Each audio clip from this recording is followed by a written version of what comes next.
কড়াইটা ভালো করে গরম করে নিয়ে এর মধ্যে 2 to 3 টিস্পুন সাদা তেল দিয়ে দিলাম। এখানে আমি 500 গ্রাম কলাই শাককে নিয়েছি। এবার তেলটা গরম হয়ে গেছে, এর মধ্যে রসুন আর কাঁচা লঙ্কা ফোড়ন দিয়ে দিলাম।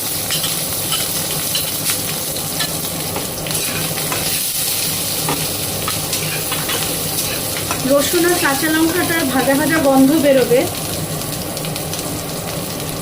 রসুনটার ভাজা ভাজা গন্ধ বেরিয়ে গেছে। এবার আমি দুটো মিডিয়াম সাইজের নতুন আলুকে খোসা শুদ্ধ কুচি করে রেখেছিলাম সেটা দিয়ে দিলাম।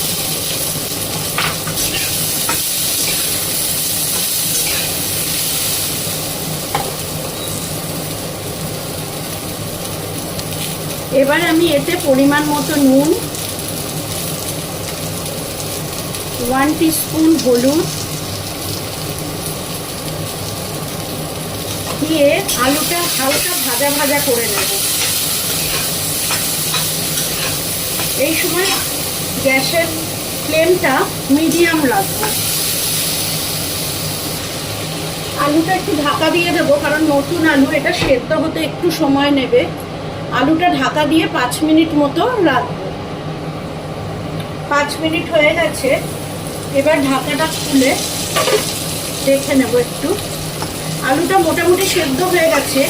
এবার এই সময় আমরা এই পেঁয়াজ কুচিটা মিশিয়ে দেব। একটা ছোট সাইজের পেঁয়াজ কুচি মিশিয়ে দিয়ে পেঁয়াজটা ভাজা ভাজা হওয়া অবধি এটাকে একটু কষবো। পেঁয়াজটা ভাজা ভাজা হওয়া অবধি এটাকে একটু কষবো। আমি এখানে 3 আটি কলাই শাক নিয়েছি, তাই আমি দুটো মিডিয়াম সাইজের নতুন আলু, একটা ছোট সাইজের পেঁয়াজ এবং দুটো বড় রসুনের কোয়াকে কুচি করে নিয়েছি। পেঁয়াজটা ভাজা ভাজা হয়ে গেছে। এবার আমি এই কলাই শাকের কেটে রাখা, যে ধুয়ে রাখা কলাই শাকটা, সেটা দিয়ে দেবো।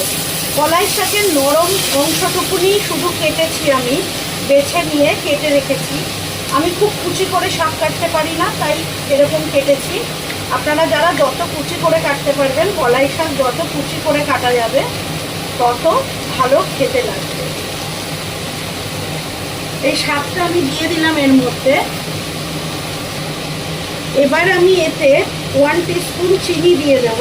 যারা চিনি খান না তারা দেবেন না, তবে আমি শাকে একটু চিনি দিয়েই রান্না করি। এবার শাকটাকে ভালো করে মিশিয়ে নেব।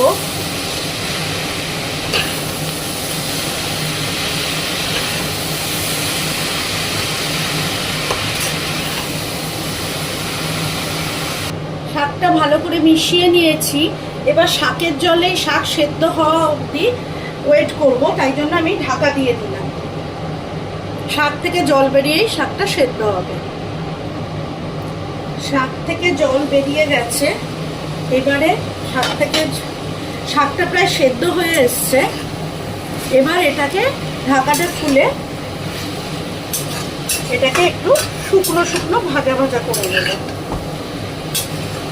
খুব বেশি শুকোবো না, জাস্ট জলটুকুনি শুকোবো। শাকের থেকে যে জলটা বেরিয়েছে সেটা একটু শুকিয়ে নেব, কারণ এটা সেদ্ধ হয়ে গেছে।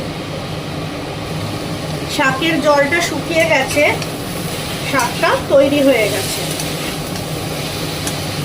এবার আমরা এটাকে নামিয়ে নেব। রেডি হয়ে গেল আমাদের আজকের রেসিপি, কলাই ডালের যে শাক হয় সেই শাক ভাজা। এভাবে একবার করে দেখুন, আর কেমন লাগলো অবশ্যই কমেন্টসে জানান। শীতকালে এই শাক খুব অ্যাভেলেবেল, তাই এখন এই শাক বাজারে প্রচুর পাওয়া যায়।